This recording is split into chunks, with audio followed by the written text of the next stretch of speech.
Se cumple un año de la explosión en el puerto de Beirut, en Líbano, donde más de 200 personas perdieron la vida y al menos unos 6.500 resultaron heridos. La ciudad sigue devastada, sumida en una crisis social y política.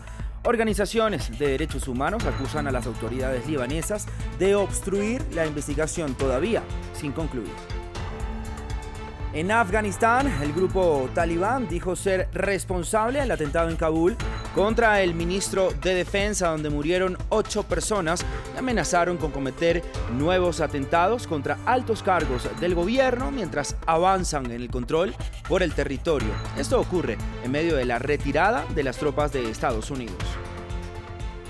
Y precisamente en Estados Unidos, el presidente Joe Biden y la presidenta de la Cámara de Representantes, Nancy Pelosi, se suman a los pedidos de renuncia al gobernador de Nueva York, Andrew Cuomo, tras las conclusiones de la fiscal sobre los señalamientos de acoso sexual que determinaron que Cuomo acosó a al menos 11 mujeres. Muy buen día, gracias por continuar con nosotros en France 24. Soy Raúl Blanco y como siempre un gusto saludarlos. Comenzamos en Líbano, donde a un año de la explosión en el puerto de Beirut hay más preguntas que respuestas para las miles de familias que se quedaron sin hogar en la capital libanesa y que sigue sufriendo los daños causados.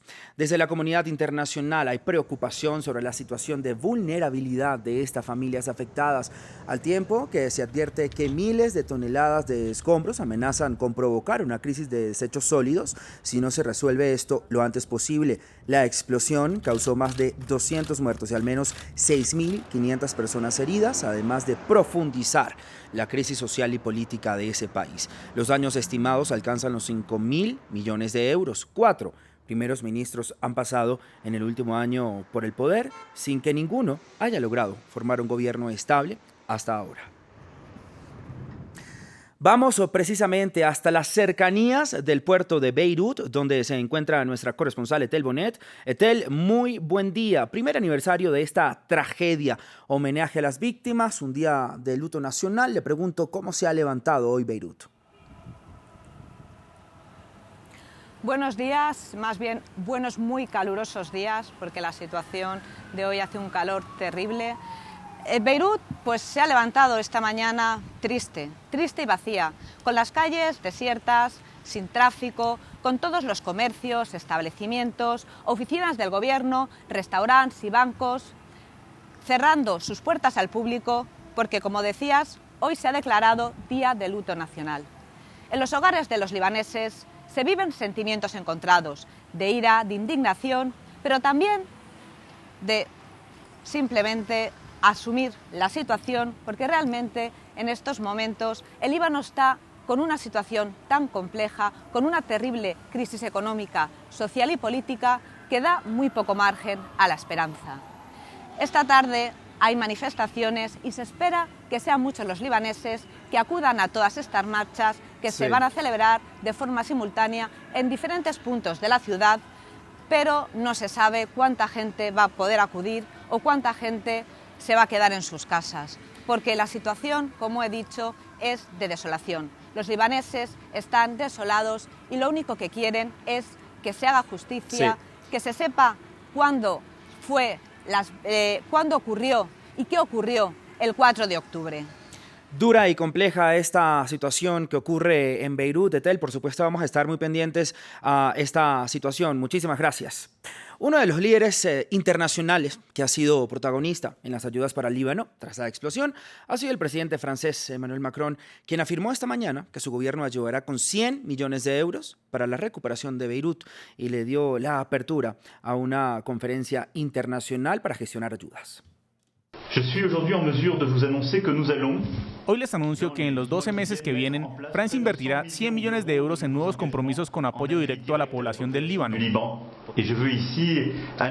Quiero aquí anunciar también el envío de 500.000 dosis de vacunas contra el COVID en las próximas semanas y durante este mes de agosto. Francia también reconstruirá el puerto, que es el pulmón del Líbano. Un nuevo barco cargado con 51 toneladas de material médico ofrecido por Francia llegó a Beirut la semana pasada y otro llegará mañana. Y hoy continuamos con nuestra entrega de la serie de informes sobre el año de la explosión en Líbano, en un momento en el que el país se ahoga económica y políticamente, como también lo decía nuestra corresponsal Etel Bonet. Las autoridades prometieron que en 5 días se iban a esclarecer los hechos. Ha pasado un año y la investigación sigue sin avanzar por el bloqueo de las autoridades que se resisten a levantar la inmunidad a los políticos procesados. El informe es de nuestra corresponsal Etel Bonet. María y su familia comparten el dolor con las otras familias que vinieron a homenajear la memoria de Sahar y de sus 8 compañeros que murieron en la explosión del puerto de Beirut. Tenía 27 años y había conseguido ser una de las pocas mujeres paramédico en esta unidad de bomberos, la primera y única que acudió al puerto. Sahar habría ido de todas maneras al puerto, le apasionaba su trabajo y no reparaba en el peligro. Pero si sus superiores hubieran estado al tanto del nitrato de amonio, no lo habrían dejado ir directamente a la muerte. Fue una negligencia de los políticos. Como María, Mariana perdió a su hermana en la explosión. Ahora capitanea la lucha de las familias de las víctimas del puerto. Su dolor le animó a juntar al resto de las familias y formar una asociación para reclamar el derecho a una indemnización y a que se haga una investigación justa. Hemos luchado mucho para conseguir un subsidio familiar, para que las familias de las víctimas puedan recibir la misma asignación mensual que las familias de militares fallecidos. Y ahora estamos presionando para que los hijos que se han quedado huérfanos de padres reciban una cuota escolar. Si pudiera, daría mi vida por la tuya, Sahar. Eres mi alma, nunca te olvidaré y encontraré la verdad para ti. Para mantener la memoria viva, los familiares de las víctimas se han estado reuniendo cada día 4 de mes para reclamar justicia y para que la lucha que han iniciado no sea en vano. Solo siento rabia, no es suficiente con que nos paguen una compensación económica. El dinero no nos va a devolver a nuestros seres queridos. Queremos saber qué pasó, queremos que los responsables rindan cuentas. Se cumple un año de la tragedia y todavía no hay respuestas. El coraje de mujeres como Mariana y María animan a muchos libaneses a unirse, a seguir reclamando justicia en un momento en el que el Líbano afronta su peor crisis económica, política y social de los últimos tiempos. Vamos hasta Afganistán, donde los ataques van en aumento. Desde el martes, 2 detonaciones sacudieron la capital Kabul, incluyendo el ataque contra la casa del ministro de Defensa, y los talibanes reconocieron su responsabilidad en este hecho. Todo esto ocurre en medio del aumento de las acciones de los talibanes, que controlan cada vez más el territorio luego del inicio de la retirada de las tropas de Estados Unidos y también de la OTAN. Para entender qué ocurre y cuáles son los impactos en los civiles, tenemos a Emilio Viano, analista internacional, experto en temas de Medio Oriente. Gracias por estar aquí con nosotros, Emilio. Comencemos por entender qué tanto se está extendiendo el control de los talibanes en el país y qué implica que se estén acercando a ciudades como Herat, Kandahar y Lashkar-Gah. Bueno, claramente están expandiendo su conquista o reconquista abierta de Afganistán. En un cierto sentido, están mezclando diferentes tácticas. Hay ataques complejos en ciudades y contrapuestos militares, pero tienen también una ola de asesinatos selectivos. Esto es para aterrorizar a los civiles afganos. Por ejemplo, lo que pasó ahora en la capital misma, Kabul, contra un ministro del gobierno, es para señalar el poder que ellos tienen de penetrar la capital, de infligir daño, de matar cuando ellos quieren. Esto es el mensaje que quieren enviar a la población para que no haya más resistencia a su reconquista del país. Ahora, ACNUR ha dicho que cerca de 300.000 personas se han desplazado a causa de estos enfrentamientos. ¿Qué otros impactos humanitarios dejan estos combates? Bueno, claramente hará una ola, por ejemplo, de emigración de Afganistán hacia los Estados Unidos, si pueden obtener un visado de entrada, o a los países vecinos.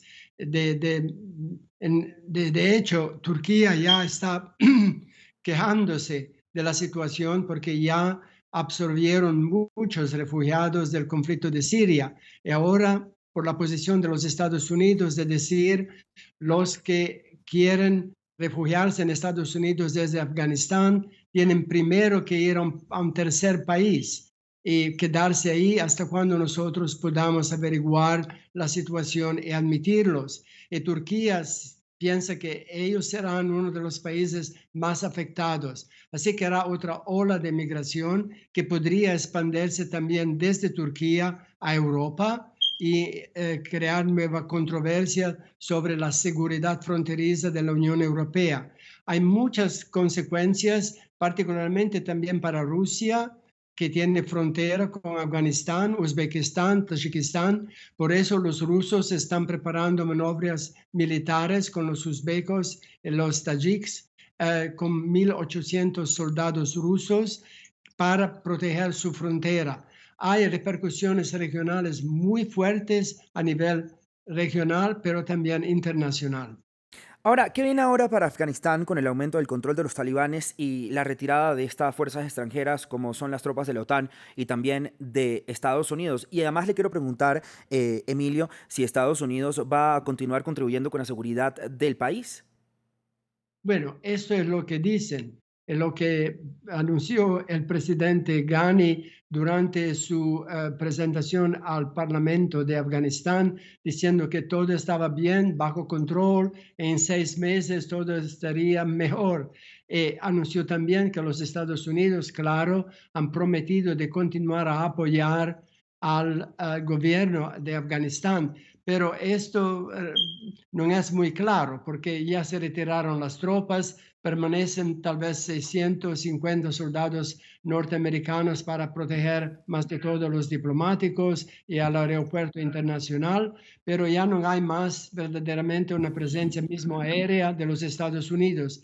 Así que yo pienso que es casi inevitable que los talibanes van a reconquistar el país y digamos, a destruir años de inversión por parte de Estados Unidos y de la OTAN en el país, particularmente en los que afecta, por ejemplo, las mujeres, sí, la educación de las niñas y la paz regional. Pues Emilio, complicada la situación de seguridad en Afganistán. Gracias por darnos este panorama para entender un poco la compleja situación. Que tenga un feliz resto de día. Nosotros continuamos con más información porque se intensifica el escándalo de acoso sexual que tiene el gobernador del estado de Nueva York, el demócrata Andrew Cuomo, en el ojo del huracán. Tras una investigación independiente que duró 5 meses, la fiscal general del estado confirmó que Cuomo acosó sexualmente a al menos 11 mujeres. Los hechos han llevado a que el presidente estadounidense Joe Biden pidiera su renuncia y también la líder demócrata de la Cámara de Representantes, Nancy Pelosi. Veamos el informe que ha preparado Marina Sardiña. Mujeres jóvenes fueron acosadas mediante manoseos, besos, abrazos no deseados y comentarios inapropiados por el gobernador de Nueva York, Andrew Cuomo. Así lo anunció la fiscal general del estado, destacando que el demócrata violentó sexualmente a al menos 11 trabajadoras estatales durante los años 2013 y 2020. La investigación independiente concluyó que el gobernador Andrew Cuomo acosó sexualmente a varias mujeres y al hacerlo violó la ley federal y estatal. Específicamente, la investigación encontró que el gobernador Andrew Cuomo acosó sexualmente a empleados actuales y anteriores del estado de Nueva York. La fiscal también determinó que Cuomo y su equipo trabajaron para tomar represalias contra una de sus acusadas por exponer su caso. Durante la investigación, dirigida por 2 abogados externos, se entrevistó a 179 personas, revisando 74.000 materiales entre documentos, correos, mensajes y fotos. Pese a ser un peso pesado del Partido Demócrata, el presidente Joe Biden reiteró este martes que Cuomo debería dimitir. Lo que dije en marzo fue que si la investigación del fiscal general concluía que las acusaciones eran correctas, recomendaría que Andrew Cuomo renunciara. Eso es lo que estoy haciendo hoy. No he leído el informe, no conozco los detalles del mismo. Todo lo que sé es el resultado final. Sin embargo, desde que estalló el escándalo hace 5 meses, Cuomo, de 63 años, siempre ha negado las acusaciones. Este martes volvió a mostrarse desafiante. Primero, quiero que sepan directamente de mí que nunca toqué a nadie de manera inapropiada o hice insinuaciones sexuales inapropiadas. La normativa del Estado de Nueva York dice que el acoso sexual incluye conductas no deseadas de naturaleza sexual que crean un ambiente de trabajo ofensivo. En 2019, Cuomo fue defensor de una ley estatal histórica que facilitó a las víctimas de acoso sexual probar su caso en los tribunales.